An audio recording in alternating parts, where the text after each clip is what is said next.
नमस्ते आंटी। खुश रहिए। आपका नाम आंटी? मेरा नाम शैल मेहता है। आपका प्रोफेशन क्या था? शिक्षिका का काम की। Okay. 30 year. If you don't mind, आपका एज क्या है? अभी एज तो मेरा 80 चल रहा है। Okay. 79 कंप्लीट हो गया सितंबर में। हम्म, 1 सितंबर 1945। ओके। बार आप अभी क्या करते हैं आंटी? अभी मैं घर का ही छोटा मोटा काम करती हूँ। बच्चों का कुछ डिमांड होता है कि मम्मी जो है केक बना दीजिए, मिठाई कोई बना दीजिए, तो मैं इन सब चीज़ों में बहुत इंटरेस्ट लेती हूँ। ओके। और बच्चों की तीमारदारी करना तो है मेरा पहला प्रायोरिटी है। ओके। आप केक भी बना लेते हैं? हाँ, केक वगैरह सब बहुत कुछ बनाती हूँ। ओके। केक बनाना, फेनी बनाना, बेसन लड्डू बनाना, मैंने जो भी मिठाई आम बाजारों में मिलता है मैं वो घर में बनाती हूँ। Okay. और अपने बच्चों को खिलाती हूँ। क्योंकि मुझे अपने बच्चों को खिलाने से बड़ी खुशी होती है। As a mother that's the priority. हाँ, सब कर लेती हूँ। आज भी जब कभी नहीं आती है तो कोशिश करती हूँ, खाना भी बना लेती हूँ। दाल चावल रोटी सब्जी चिकन चिकन सब कुछ बनाती हूँ। ऐसा कुछ नहीं है कि उनका डिश है तो मैं नहीं जानती, उनका डिश है तो नहीं जानती। सब कुछ जानने का प्रयास हमेशा रहता है। आपके कितने बच्चे हैं आंटी? हमारे 3 बच्चे हैं। ओके। क्या करते रहते? 2 लड़की और 1 लड़का है। सबसे बड़ी लड़की जो है वो डॉक्टर है, मानवी मेहता। सिटीजन में काम करती है, एनेस्थीसिया वाली में डिपार्टमेंट में है। और छोटी वाली बेटी जो है कॉर्पोरेट लॉयर है और वो बंगलोर में रहती है। और सबसे छोटा बेटा तो मेरे साथ ही रहता है, गगन मेहता। ओके। आपके लाइफ में हैप्पीएस्ट मोमेंट कौन सा है आंटी? एक मैंने बहुत बड़ा काम किया जीवन में और उससे मैं कभी सोचती हूँ तो बहुत खुशी होती है। क्या है आंटी? एक लेडी थी जिसको वो कहो कि अच्छा काम किया कि बुरा काम किया ये मुझे नहीं मालूम, पर भलाई का काम था इसलिए मैंने कर दिया। क्या काम है? काम ये था कि बोर्ड का एग्जाम होता था ना पहले, म्युनिसिपल बोर्ड का, तो उसमें उसका कभी हो ही नहीं रहा था। एक लेडी थी, तो एक टीचर ने कहा कि तुम थोड़ा हेल्प कर दो इसको तो ये पास हो जाएगी बेचारी, इसको नौकरी मिल जाएगा, बहुत गरीब घर से है। तो मैंने थोड़ा मदद किया उसका। मुझे पहले साड़ी उड़ी पहनने तो आता नहीं था, उसने मुझे किसी तरह साड़ी उड़ी पहनाया और उसकी जगह बैठा करके काम कराया। हालांकि ये लीगल नहीं था, पर हेल्प के नाम पर जो है उसको थोड़ा सा काम कर दिया। और वो मुझे बहुत खुशी हुआ जब वो पास हो गई, उसका रिजल्ट आ गया था। वो इतना ढेर ढेर सारा मिठाई लेके आई मेरे घर। हम कहे बेटा हमको इतनी मिठाई नहीं चाहिए, खाली तुम काम में लग जाओ और तुम्हें काम मिल जाए वही बहुत बड़ी बात होगी हमारे लिए। तो मैंने ये काम किया। अब कुछ लोग कहेंगे कि नहीं आपने क्यों ये धोखेबाजी किया, क्यों इस तरह का काम किया। हमको नहीं, देखो समाज में रहना है तो कहीं बुरे भी काम होते हैं तो कहीं अच्छे काम भी होते हैं। तो मैंने इसको अच्छा काम समझ कर किया। दिल दिमाग में ये नहीं था कि मैं कोई किसी का नकल करा रही हूँ, कुछ करा रही हूँ, ऐसा नहीं था। तो ये मुझे वहाँ खुशी मिली कि उसका एडमिशन हो गया, पास कर गई, उसको नौकरी मिल गया। और नौकरी के लिए इतना अपने परिवार के साथ जद्दोजहद कर रही थी, इसलिए खुशी हुई। आप बचपन में कैसा एंगेज करते थे आंटी? अपने को घर के कामों में हर तरह का काम मुझे आता है। हम और मेरा एक छोटा भाई था मनोज कुमार, उसके साथ मिल करके 1 साल तो दिवाली का पूरा व्हाइट वॉशिंग ही कर डाला। और घर इतना ह्यूज, इतना बड़ा है, 3 तल्ला मकान, और हम भाई बहन मिल करके दोनों इस काम को करते हैं। हमारे पिताजी इतने खुश हुए कि कहने लगे अगर इसकी शादी करेंगे तो ये तो चली जाएगी तो मेरा तो घर का हीरा चला जाएगा।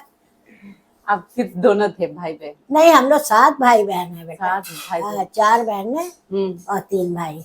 तीन भाई में तो एक ही भाई रहा, दो ठो गुजर गए। ओके। उसमें भी एक भाई जो है लेफ्टिनेंट था, कर्नल उधम सिंह, और एक भाई तो बिजनेसमैन था।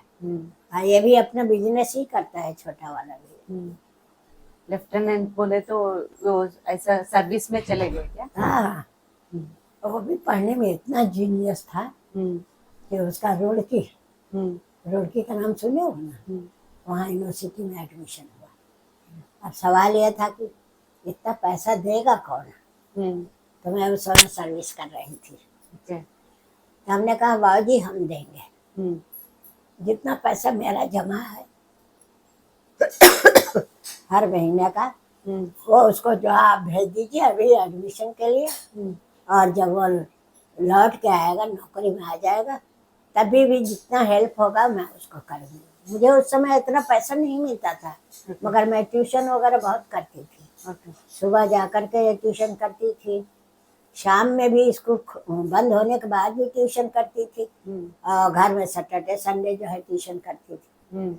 तो काम में मेरा बहुत मन लगता है, मैं काम से वंचित नहीं रह सकती।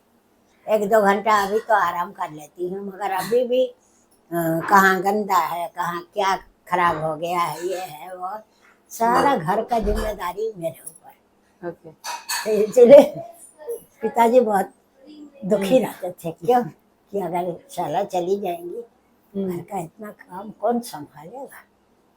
आप अभी आपका भाई के बारे में बोले ना, लेफ्टिनेंट बोल के, हाँ। वो सर्विस में चला गया तो आप कैसा फील हुआ? अरे बहुत फील हुआ। हाँ, उसका और एक अगला प्रमोशन होने वाला था, नहीं हुआ। उसके लिए वो बहुत मेहनत कर रहा था। मेहनती तो वो भी था, ऐसी बात नहीं थी। उसको भी तकलीफ हुआ, वो कोरोना में चला गया। Okay, corona. इसलिए बहुत दुख हुआ। कोरोना जैसा इतना मामूली बीमारी था, मगर उसके लिए मामूली नहीं रहा। यही बात थी। उसके जाने से हम लोगों को, पूरे परिवार को बहुत कष्ट हुआ, क्योंकि उसको पढ़ाने लिखाने में मैंने बहुत मेहनत किया था। की शादी होके कितने साल हुआ? हो गए 85, 51 चल रहा है। शादी में लड़ाई झगड़ा कुछ नहीं? नहीं। अच्छा, बिना लड़ाई झगड़ा रहने के लिए क्या करना चाहिए? यही करना चाहिए कि आपस में मिल करके बैठ करके बातें करें, और क्या आपको चाहिए, क्या आपको नहीं चाहिए, क्या हम दे सकते हैं, क्या ले सकते हैं, यही बातें होनी चाहिए। हम तो किसी भी बच्चे के शादी में कोई डाउरी नहीं दिया है, एक नया पैसा डाउरी नहीं दिया। हमारे दोनों बच्चों की शादी में जो है, समझ लो कितना, जो अपनी तरफ से मैं खर्च कर सकती थी, 5-5 लाख खर्च किया दोनों बेटी लोगों के। और वो भी पैसा क्या किया मैंने, बेटी को हाथ में दे दिया, बड़ी वाली को। और उसने ही मैनेज किया शादी ब्याह का, मैंने कुछ नहीं किया। हम दोनों तो बैठे रहे घर में। सारा मैनेजमेंट हमारी बड़ी बेटी देखी। सोचो उस जमाने में 5 लाख में इतना शानदार शादी, आज भी सब लोग याद करते हैं। मिसेज मेहता जो खाना आपने खिलाया, वो किसी के शादी ब्याह में नहीं मिलता। आपके लाइफ में टर्निंग पॉइंट कौन सा था? टर्निंग पॉइंट तो ऐसा कुछ नहीं रहा है। मैं तो, मेरी छोटी वाली बेटी, बड़ी वाली तो 3 साल की हो गई, और छोटी वाली जब 1 साल की हुई तब मैंने सर्विस ज्वाइन किया। मेरे आँख के सामने मेरा स्कूल बनता हुआ मुझे दिखाई दिया। बिल्डिंग बन रहा है, इतना लंबा चौड़ा बिल्डिंग। तो वहाँ एक प्रिंसिपल थे जो आने वाले थे, सब बनर्जी करके थे, वो भी रिटायर होकर के इलाहाबाद से आए थे। तो उन्होंने ही कहा, एक दिन हम लोग रोड पर घूम रहे थे तो उनसे मुलाकात हुई, तो सर आप कहाँ से हैं? तो उन्होंने कहा मैं इलाहाबाद से आया हूँ। तो कहाँ टिके हैं, क्या है, बातचीत हुई तो उन्होंने बताया कि मैं ये स्कूल बन रहा है ना, इसका प्रिंसिपल बन के आया। अभी ज्वाइन तो नहीं किया है, जब स्कूल खुलेगा तो ज्वाइन करूँगा। तो आप यहाँ कहाँ रहती हैं? तो मैंने बताया कि मैं भी यहाँ एम टाइप में रहती हूँ, तो कितना पढ़ी लिखी है, क्या करती है। हम के पढ़े लिखे तो है डॉक्टर सर, मगर अभी कोई जॉब में नहीं आई हूँ। सोच रही हूँ मैं भी इसी स्कूल में काम कर लूँ। हाँ, बोले कि हाँ बिल्कुल बिल्कुल तुम ज्वाइन करो, मैं मैनेजमेंट में बैठूंगा तो देखूंगा तुमको जरूर ज्वाइन करना है, क्योंकि मैं चाहता हूँ कि यूपी के लोग टीचिंग में आवे, क्योंकि उनको नॉलेज और पढ़ाई का बहुत ज्ञान होता है। यूपी बिहार तो माना हुआ है इसमें। आपका क्वालिफिकेशन क्या था? हाँ, MA LD।